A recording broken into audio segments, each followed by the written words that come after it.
आपकी क्लासेस लगातार चल रही हैं, प्लेलिस्ट बना हुआ है, क्वेश्चन आंसर कराए जा रहे हैं, थ्योरी पढ़ा करके क्वेश्चन आंसर करवाए जा रहे हैं बढ़िया तरीके से।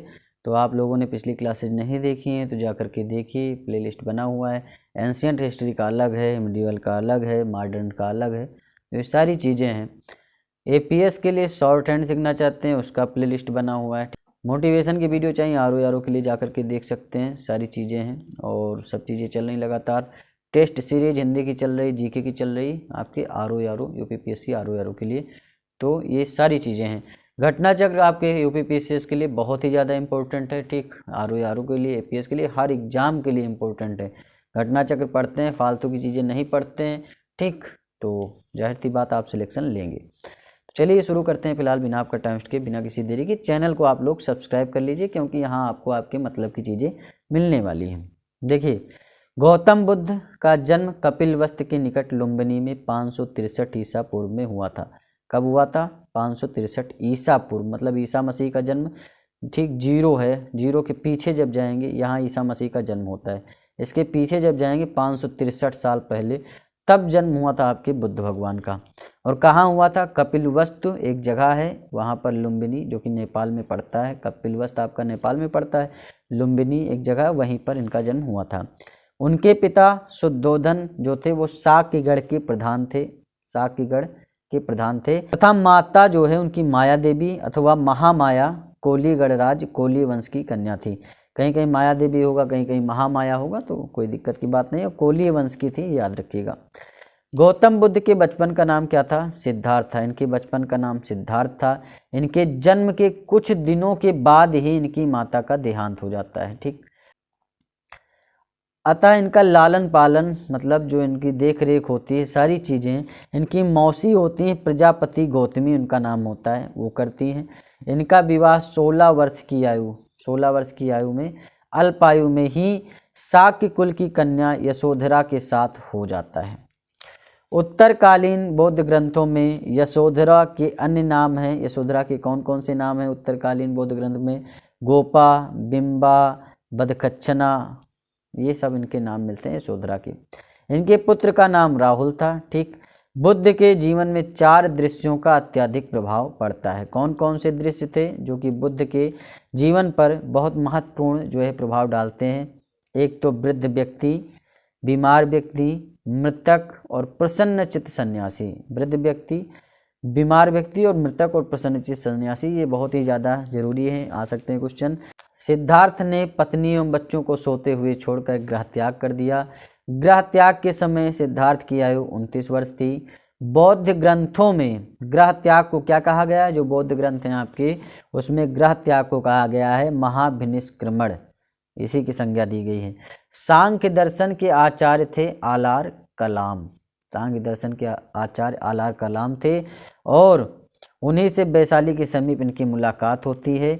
और यहाँ से सिद्धार्थ राजगृह के समीप निवास करने वाले रुद्रक रामपुत्र नामक एक दूसरे धर्माचार्य के पास पहुँचते हैं, और ये दोनों इनके गुरु होते हैं, ठीक, आलार कलाम भी और आपके रुद्रक रामपुत्र भी। इसके पश्चात सिद्धार्थ जो है उरुवेला बोधगया पहुँचे, ठीक। उरुवेला कहाँ है? बोधगया। 6 वर्षों की कठिन तपस्या साधना के पश्चात 35 वर्ष की अवस्था में बैसाख पूर्णिमा, जरूरी है याद रखना, बैसाख पूर्णिमा की रात्रि को एक पीपल के वृक्ष के नीचे गौतम को ज्ञान प्राप्त होता है, ठीक। देखिए, ज्ञान प्राप्ति के बाद वह बुद्ध कहलाते हैं, और बुद्ध का एक अन्य नाम जो है तथागत मिलता है। तथागत भी इन्हें कहा जाता है, जिसका अर्थ क्या है? सत्य है ज्ञान जिसका, उसी को कहा जाता है तथागत। शाक्य कुल में जन्म लेने के कारण इन्हें क्या कहा जाता है? शाक्य मुनि कहा जाता है, ठीक। शाक्य मुनि भी इनका नाम है, तथागत भी कहा जाता है। तथागत का अर्थ होता है सत्य है ज्ञान जिसका। और ज्ञान प्राप्ति के पश्चात जब इन्हें ज्ञान की प्राप्ति हो जाती है 35 वर्ष की अवस्था में, ठीक, पीपल के वृक्ष के नीचे ज्ञान की प्राप्ति होती है। और ज्ञान प्राप्ति के पश्चात गौतम बुद्ध ने अपने मत का प्रचार आरंभ किया कि हाँ ये मेरा मत है। तो उरुवेला से वे सबसे पहले ऋषिपत्तन जो कि वर्तमान सारनाथ वाराणसी पहुँचते हैं। उरुवेला से कहाँ पहुँचते हैं? ऋषिपत्तन जो कि आपके सारनाथ वाराणसी में समय है। यहाँ उन्होंने 5 ब्राह्मण सन्यासियों को पहला उपदेश दिया। इस प्रथम उपदेश को ही उन्होंने धर्मचक्र प्रवर्तन कहा है। तो पहले 5 ब्राह्मण सन्यासियों के उन्होंने उपदेश दिया था। बुद्ध के जीवन से संबंधित बौद्ध धर्म के प्रतीक की अगर बात करें तो जब इनका जन्म होता है तो इनका प्रतीक है कमल एवं साढ़। गृह त्याग जब करते हैं तो घोड़ा, 29 वर्ष की अवस्था में गृह त्याग करते हैं तो उसका जो प्रतीक है घोड़ा है। ज्ञान प्राप्ति का पीपल बोधि वृक्ष है, निर्वाण का पद चिन्ह है। तो ये सारी चीजें हैं। राजगृह में उन्होंने द्वितीय, तृतीय एवं चतुर्थ वर्षा काल व्यतीत किया। जो राजगृह था वहाँ में दूसरा, तीसरा और चौथा वर्षा काल व्यतीत किया। मगध के राजा बिंबिसार ने उनके निवास के लिए वेणुवन नामक महाविहार बनवाया था। राजगृह से चलकर बुद्ध जो है लिच्छवियों की राजधानी वैशाली पहुंचे। अब लिच्छवियों की राजधानी क्या है? वैशाली है। और वहाँ उन्होंने 5वां वर्षा काल व्यतीत किया। लिच्छवियों ने उनके निवास के लिए महावन में प्रसिद्ध कुटाग्रशाला का निर्माण करवाया। ठीक, महावन में कुटाग्रशाला का निर्माण करवाते हैं लिच्छवी लोग। वैशाली की जो प्रसिद्ध नगर वधू थी आम्रपाली, उनकी शिष्या बनी तथा भिक्षु संघ के निवास के लिए अपनी आम्र वाटिका उन्होंने प्रदान कर दी। ठीक, आम्र वाटिका होती थी जो राजकुमारी लोग होते थे। ठीक, आम की वाटिका है, फूलों की वाटिका है, तो उन्हें प्रदान कर दी। ज्ञान प्राप्ति के 8वें वर्ष गौतम बुद्ध ने वैशाली में अपने प्रिय शिष्य आनंद के कहने पर महिलाओं को संघ में प्रवेश की अनुमति दे दी। उनके प्रिय शिष्य आनंद थे, उन्होंने कहा महिलाओं को संघ में प्रवेश देना चाहिए। तो बुद्ध ने कहा जरूर देना चाहिए, आने दो। तो उन्होंने उनकी बात मान ली और महिलाओं को संघ में आने की अनुमति दे दी। बुद्ध की मौसी तथा विमाता संघ में प्रवेश करने वाली पहली महिला थी। ठीक, देवदत्त बुद्ध का चचेरा भाई था। देवदत्त और बुद्ध की कहानी आपने किताबों में पढ़ी होगी। एक हंस होता है जिसके तीर लग जाता है, तो वो सारी कहानी आपने पढ़ी होगी। यह पहले उनका अनुगत बना और फिर उनका विरोधी बन गया। पहले तो ये उनका अनुगत बनता है, उसके बाद उनका विरोधी बन जाता है। वह बौद्ध संघ से बुद्ध को हटाकर स्वयं संघ का प्रधान बनना चाहता था, किंतु उसे इसमें सफलता नहीं मिलती है देवदत्त को। ठीक, ये सारी चीज़ें हैं। यहाँ भी राजनीति चल रही थी। समझिए, राजनीति कहीं नहीं खत्म हुई है, बस इतना आप समझ सकते हैं। चाहे वो संघ हो, चाहे कुछ भी चीज़ें हो, चाहे वो आपका धर्म का कोई संघ हो, चाहे व्यापार का संघ हो, चाहे बिजनेस का हो, चाहे शिक्षा का हो, हर जगह, चाहे घर हो, परिवार हो, देश हो, सब जगह, ठीक, हर जगह जो है राजनीति चलती है। एक जात के अंदर भी राजनीति चलती है, दूसरी जात के अंदर भी चलती है, और फिर दो जातियों के बीच लड़ाई होती है, उसमें भी राजनीति चलती है। तो हर जगह राजनीति चलती है, बस इतना आप समझ के चल सकते हैं। आपके रिश्तों में भी राजनीति चलती है। तो ये सारी चीज़ें, वैसे रिश्तों में राजनीति होनी नहीं चाहिए। बौद्ध धर्म का सर्वाधिक प्रचार कौशल राज्य में हुआ। यहाँ बुद्ध ने 21 वास किए। कौशल राज्य के अनाथ पिड्डक नामक धनी व्यापारी ने उनकी शिष्यता ग्रहण की तथा संघ के लिए जेतवन विहार प्रदान किया। संघ के लिए क्या दिया? जेतवन विहार। बरहुत से प्राप्त एक शिल्प के ऊपर इस दान का उल्लेख मिलता है कि इसने जो है जेतवन विहार दिया था धनी व्यापारी ने। तो ये बरहुत के एक शिल्प के ऊपर इसका उल्लेख मिलता है। इसमें जेतवन अनाथ पेंडिको देती कोटि समथ तेन कीता लेख उत्कीर्ण मिलता है। कौशल नरेश जो प्रसेनजित ने भी अपने परिवार के साथ बुद्ध की शिष्यता ग्रहण की तथा संघ के लिए पुब्बाराम मतलब पूर्वाराम नामक विहार बनवाया था। पूर्वाराम विहार किसने बनवाया? कौशल नरेश ने। किसके लिए? बुद्ध के लिए। बुद्ध की शिष्यता इन्होंने ग्रहण की अपने परिवार के साथ। बुद्ध ने अपने जीवन की अंतिम वर्षा जो है वो ऋतु वैशाली में, जो इनकी अंतिम वर्षा ऋतु थी वो वैशाली में बिताते हैं। बुद्ध ने अपने जीवन की अंतिम वर्षा ऋतु वैशाली में बिताई थी। अपने मत का प्रचार करते हुए मल्लों की राजधानी पावा पहुँचे, जहाँ वे चुंद नामक लोहार की आम्र वाटिका में ठहरे थे। उसके बाद बुद्ध को शुकर मद्दो खाने को दिया गया। शुकर मद्दो एक खाने की चीज़ होती है और इन्हें दिया गया। इससे उन्हें रक्त तिसार हो जाता है और फिर वे पावा से कुशीनारा चले गए और यहीं पर सुभद्र को उन्होंने अपना अंतिम उपदेश दिया। और कुशीनारा मल्लगढ़ राज्य की राजधानी थी। इसमें 483 ईसा पूर्व में 80 वर्ष की अवस्था में उन्होंने शरीर को त्याग दिया। कुशीनारा में ये 80 वर्ष की अवस्था में अपना शरीर त्याग देते हैं। बौद्ध ग्रंथों में इसे महापरिनिर्वाण कहा जाता है। महापरिनिर्वाण सूत्र में बुद्ध की शरीर जो है धातु के दावेदारों के नाम हैं। मगध नरेश, अजातशत्रु, वैशाली के लिच्छवी, पावा के मल्ल, कपिलवस्तु के शाक्य, समगम के कोलिय, अलकप के बुली और पिप्पलीवन के मौर्य तथा वेठद्वीप के ब्राह्मण जो है इनका जो है दावेदार, इनकी दावेदारी होती है। बुद्ध के प्रथम उपदेश को क्या कहा जाता है? देखिए, बुद्ध के प्रथम उपदेश को धर्म चक्र प्रवर्तन की संज्ञा दी जाती है। उनका यह उपदेश दुख, दुख के कारण तथा उसके समाधान से संबंधित था। जो धर्म चक्र परिवर्तन था, तो दुख कैसे उत्पन्न होता है, दुख का कारण क्या होता है, उसका समाधान क्या है, इसे 4 आर्य सत्य भी कहा जाता है। ये हैं दुख, दुख समुदाय, दुख निरोध और दुख निरोध गामिनी प्रतिपदा। ये आपके 4 आर्य सत्य हैं बुद्ध के अनुसार। बुद्ध के अनुसार दुख का मूल कारण अविद्या के विनाश का उपाय अष्टांगिक मार्ग है। अविद्या के विनाश का उपाय अष्टांगिक मार्ग है। अष्टांगिक मार्ग 8 हैं, जो इस प्रकार हैं: सम्यक दृष्टि, सम्यक संकल्प, सम्यक वाक, सम्यक कर्मांत, सम्यक अजीव, सम्यक व्यायाम, सम्यक स्मृति, सम्यक समाधि। ये आपके अष्टांगिक मार्ग हैं। अष्टांगिक मार्ग किससे संबंधित है? बौद्ध धर्म से संबंधित। ये क्वेश्चन बहुत बार आया है, तो ये भी याद रखिएगा। बुद्ध अपने मत को मध्यमा प्रतिपदा या मध्यम मार्ग कहते हैं। बौद्ध धर्म के अनुयायी 2 वर्गों में बटे हुए थे। कौन से? भिक्षु, भिक्षुड़ी तथा उपासक या उपासिकाएं। जो भिक्षु और भिक्षुड़ी होते थे भिक्षा मांगते थे, उपासक उपासिकाएं जो है उपासना करते थे। सामान्य मनुष्यों के लिए बुद्ध ने जिस धर्म का उपदेश दिया उसे उपासक धर्म कहा गया है। जो सामान्य मनुष्य हैं वो किस धर्म का उपदेश उन्होंने दिया है कि उपासक धर्म आप ग्रहण करिए। बौद्ध धर्म के त्रिरत्न हैं बुद्ध, धम्म, संघ। बौद्ध धर्म के त्रिरत्न कौन से हैं? बौद्ध, धम्म, संघ। अब देखिए, बौद्ध संगतियों के बारे में क्वेश्चन आते हैं, बहुत क्वेश्चन आते हैं यहाँ से, और बार बार आते हैं, रिपीटेड आते हैं, मिलान करने के लिए आते हैं, तो ये याद आपको करना पड़ेगा। देखिए, प्रथम बौद्ध संगति जो होती है 483 ईसा पूर्व में होती है, राजगृह में होती है।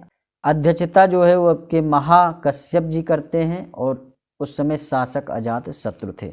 तो प्रथम 483 ईसा पूर्व में राजगृह, महाकश्यप, अजातशत्रु। द्वितीय बौद्ध संगति 383 ईसा पूर्व में होती है, जो कि वैशाली में होती है। सुबुकामी या सुब्बाकामी कहीं लिखा होता है तो अध्यक्षता करते हैं। कालाशोक उस समय वहाँ के शासक थे। तृतीय बौद्ध संगति जो होती है 247 ईसा पूर्व में पाटलिपुत्र में होती है। मोगली पुतिष्ठ उस समय अध्यक्ष थे, और अशोक जो है आपके शासक थे। चतुर्थ संगति ईसा की प्रथम शताब्दी में कुंडलवन कश्मीर में होता है। वसुमित्र जो है वो इसकी अध्यक्षता करते हैं। अश्वघोष जो होते हैं उपाध्यक्ष होते हैं। कनिष्क उस समय राजा होते हैं। परंपरागत नियम में आस्था रखने वालों का जो संप्रदाय होता है वो स्थविर या थेरावादी कहलाता है। जो परंपरागत नियम में आस्था रखते हैं, लगातार चलने वाले नियमों में आस्था रखते हैं, उन्हें स्थविर या थेरावादी कहते हैं। इनका नेतृत्व महाकच्चायन ने किया था। जो महाकच्चायन थे इनका नेतृत्व किया था।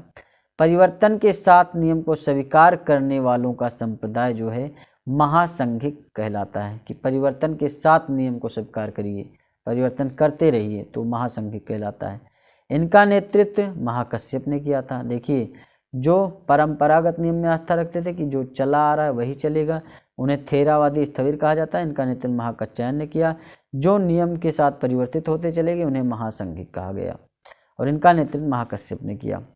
चतुर्थ बौद्ध संगति में महासंघिकों का बोलबाला था। जो महासंघिक थे उनका बोलबाला ज़्यादा था कि हाँ, जो परिवर्तन हो रहा है धीरे धीरे उसके अनुसार चलना चाहिए। चतुर्थ बौद्ध संगति के समय बौद्धों ने भाषा के रूप में संस्कृति को अपनाया, और इस संगति के समय बौद्ध धर्म जो है स्पष्ट रूप से हीनयान और महायान नामक 2 संप्रदायों में विभाजित हो जाता है। ठीक, किसमें? चतुर्थ बौद्ध संगति में। सर्वस्तिवाद आगे चलकर वैभाषिक और सौत्रांतिक में विभाजित हुआ। वैभाषिक मत की उत्पत्ति मुख्य रूप से कश्मीर में होती है। वैभाषिक मत के प्रमुख आचार्य कौन थे? धर्मत्रात थे, घोषक थे, बुद्धदेव थे, वसुमित्र आदि, ये जो है आपके वैभाषिक मत के प्रमुख आचार्य थे। सौत्रांतिक संप्रदाय सूत्र पिटक पर आधारित था। शून्यवाद माध्यमिक के प्रवर्तक कौन थे? नागार्जुन थे। नागार्जुन कौन थे? शून्यवाद और माध्यमिक के प्रवर्तक थे, जिसकी प्रसिद्ध रचना है मध्यमिक कारिका। ठीक, इनकी जो है प्रसिद्ध रचना है। नागार्जुन के अतिरिक्त इस मत के अन्य विद्वान थे चंद्रकीर्ति, शांतिदेव, शांतिरक्षित, आर्यदेव। नागार्जुन के अतिरिक्त इस मत के अन्य विद्वान चंद्रकीर्ति, शांतिदेव, शांतिरक्षित, आर्यदेव थे।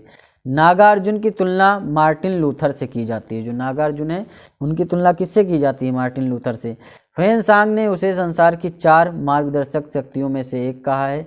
ठीक, ह्वेनसांग ने इन्हें जो है संसार की 4 मार्गदर्शक शक्तियों में से एक कहा है और इन्हें भारत का आइंस्टीन भी कहा जाता है नागार्जुन को। चीनी मान्यता के अनुसार नागार्जुन ने चीन की यात्रा कर वहाँ बौद्ध शिक्षा प्रदान की थी। नागार्जुन ने चीन की यात्रा की, वहाँ बौद्ध जो है शिक्षा प्रदान की। विज्ञानवाद अथवा योगाचार संप्रदाय की स्थापना मैत्रेय अथवा मैत्रेय नाथ ने किया था। असंग तथा वसुबंध ने इसका विकास किया था। वज्रयान का सर्वाधिक विकास 8वीं शताब्दी में हुआ। वज्रयान का सर्वाधिक विकास कब हुआ? 8वीं शताब्दी में। इसके सिद्धांत आर्य, मंजूश्री, मूलकल्प तथा गुह्य समाज नामक ग्रंथों से मिलते हैं। ठीक, इसने भारत में बौद्ध धर्म के पतन का मार्ग प्रशस्त कर दिया। बौद्ध दर्शन में क्षणिकवाद को स्वीकार किया गया। बुद्ध ने स्वयं अनित्यवाद के सिद्धांत का प्रतिपादन किया था। मैत्रेय को बौद्ध परंपरा में भावी बुद्ध कहा गया है। जो मैत्रेय हैं उन्हें भावी बुद्ध कहा जाता है। अवलोकितेश्वर प्रधान बोधिसत्व हैं। इन्हें पद्मपाणि, हाथ में कमल लिए हुए भी कहते हैं। ठीक, इनका प्रधान गुण दया है। इनका प्रधान गुण क्या है? आपके पद्मपाणि जो हैं, जिसे अवलोकितेश्वर कहा जाता है, इनका प्रधान गुण दया है। मंजूश्री के एक हाथ में खड्ग तथा दूसरे हाथ में पुस्तक रहती है। जो मंजूश्री हैं इनका मुख्य कार्य बुद्धि को प्रखर करना है। बौद्ध धर्म के आरंभिक ग्रंथों को क्या कहा जाता था? त्रिपिटक कहा जाता था। यह पाली भाषा में रचित हैं जितने भी बौद्ध ग्रंथ हैं। बुद्ध के महापरिनिर्वाण के पश्चात उनकी शिक्षाओं को जो है संकलित कर 3 भागों में बांट दिया गया है। इन्हीं को त्रिपिटक कहा जाता है। ये कौन कौन से हैं? विनय पिटक, सुत्त पिटक और अभिधम्म पिटक। विनय पिटक में संघ संबंधी नियम हैं तथा दैनिक जीवन संबंधी आचार विचारों, विधि निषेधों आदि का संग्रह है। सुत्त पिटक में महात्मा बुद्ध के उपदेशों का संग्रह है और अभिधम्म पिटक में बौद्ध धर्म के दार्शनिक सिद्धांतों का संग्रह मिलता है। और 8 कथाएं त्रिपिटकों के भाष्य के रूप में लिखी गई हैं। सुत्त पिटक की 8 कथा महाअट्ठक तथा विनय पिटक की 8 कथा कुरुंदी है। अभिधम्म पिटक की 8 कथा मूल रूप से सिंहली भाषा में महापच्चरी है। ठीक, बौद्धों का वह धर्म ग्रंथ जिसमें गौतम बुद्ध के पूर्ववर्ती जन्म की कथाएं संकलित हैं उसे जातक कहते हैं। जातक में क्या है? जातक में बौद्ध धर्म के जो है जातक बौद्ध धर्म का वह ग्रंथ है जिसमें बुद्ध के पूर्ववर्ती जन्मों का उल्लेख मिलता है, या पाली भाषा में। जातक ग्रंथ जो है आपका पाली भाषा में है। बौद्ध ग्रंथ और उनके रचनाकार बहुत ही इंपॉर्टेंट, यहाँ से क्वेश्चन आते हैं। मिलिंद पन्नो, नागसेन, बुद्ध चरित, सौंदरानंद, सारिपुत्र प्रकरण यह सुघोष ने लिखा है। और मध्यमिक कारिका जो लिखी है नागार्जुन ने लिखी है और इन्हें भारत का आइंस्टीन भी कहा जाता है। विशुद्धिमग्ग बुद्धघोष ने लिखा है। अभिधम्म कोश वसुबंधु ने लिखा है। बुद्ध की भूमि स्पर्श मुद्रा से तात्पर्य अपने तप की शुचिता और निरंतरता को बनाए रखने से है। भूमि स्पर्श मुद्रा की सारनाथ की बुद्ध की मूर्ति गुप्त काल से संबंधित है। जो भूमि स्पर्श मुद्रा है वो सारनाथ की बुद्ध की मूर्ति जो है मूर्ति गुप्त काल से संबंधित है। प्राचीन काल में बौद्ध शिक्षा के 3 प्रमुख केंद्र थे। कौन कौन से? नालंदा, वल्लभी और विक्रमशिला। यहाँ जो है बौद्ध शिक्षा के 3 प्रमुख केंद्र हुआ करते थे। नालंदा महायान बौद्ध धर्म की तथा वल्लभी हीनयान बौद्ध धर्म की शिक्षा का प्रमुख केंद्र था।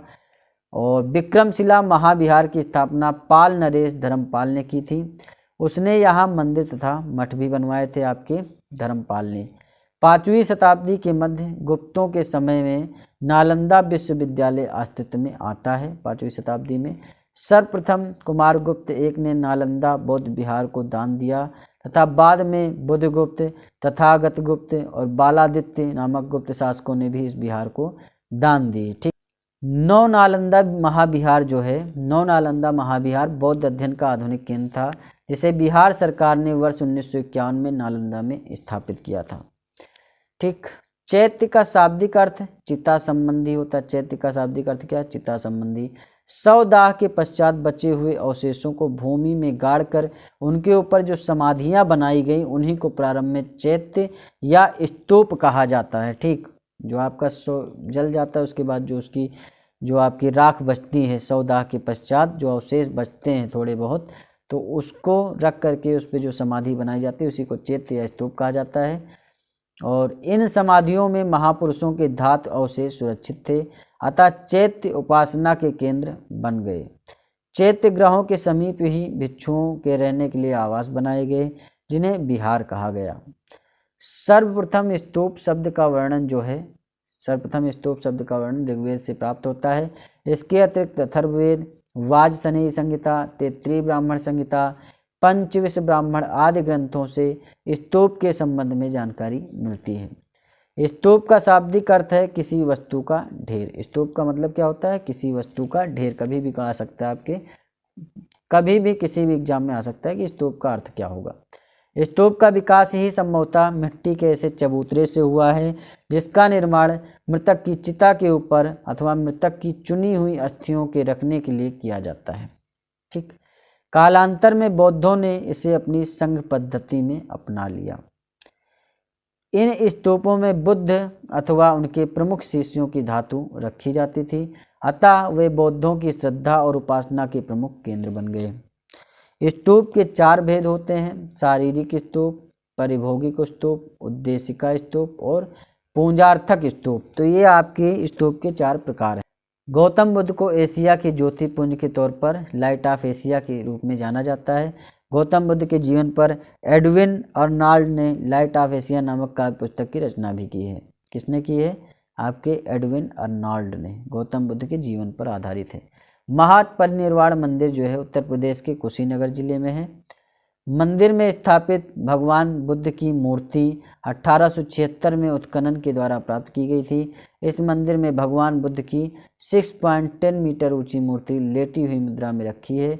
यह मूर्ति उस काल को दर्शाती है जब 80 वर्ष की आयु में भगवान बुद्ध ने अपने पार्थिव शरीर को छोड़ दिया था और मृत्यु के बंधन से मुक्त हो गए, अर्थात निर्वाण को प्राप्त हो गए।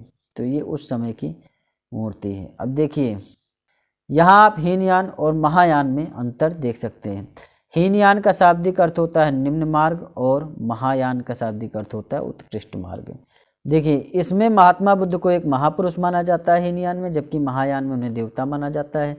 और यह व्यक्तिवादी धर्म है। इसके अनुसार प्रत्येक व्यक्ति को अपने प्रयत्नों से ही मोक्ष प्राप्त करना चाहिए और इसमें परोपकार एवं पर सेवा पर बल दिया गया कि परोपकार करो और पर सेवा करो, और इसका उद्देश्य समस्त मानव जाति का कल्याण है। और इसमें क्या है कि व्यक्ति अपने ही प्रयत्नों से मोक्ष को प्राप्त करेगा।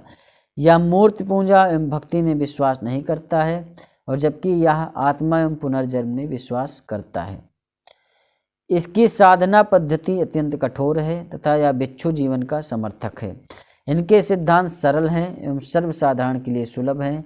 इसमें भिक्षु के साथ साथ सामान्य उपासकों को भी महत्व दिया गया है।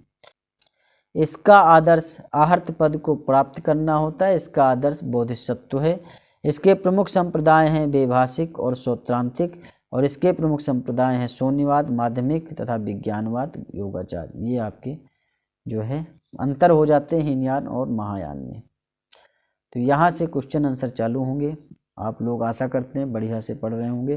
क्वेश्चन आंसर करेंगे क्योंकि थ्योरी वाली क्लास आप लेते हैं, उसके बाद जब क्वेश्चन आंसर करेंगे तब जो है सारी चीज़ें क्लियर हो जाएंगी। एकदम से मतलब टेंशन लेने की कोई ज़रूरत नहीं है। तो पढ़ाई पे मन लगाइए। ठीक, पीसीएस आ रहा है आपका, तो घटना चक्र कंप्लीट करिए और क्वेश्चन आंसर बहुत बढ़िया तरीके से कराए जाएंगे, जिससे कि सारी चीज़ें रिवाइज हो जाएं। प्रीवियस ईयर क्वेश्चन है, आईएएस, पीसीएस, आरओ सब जगह जो क्वेश्चन आते हैं यहाँ पूरे दिए गए हैं। 100 के करीब क्वेश्चन हैं। ठीक, तो नेक्स्ट वीडियो में क्वेश्चन कराएंगे। चैनल को सब्सक्राइब करिए, वीडियो को लाइक करिए, शेयर करिए। मिलते हैं नेक्स्ट वीडियो में। धन्यवाद, थैंक यू, शुक्रिया।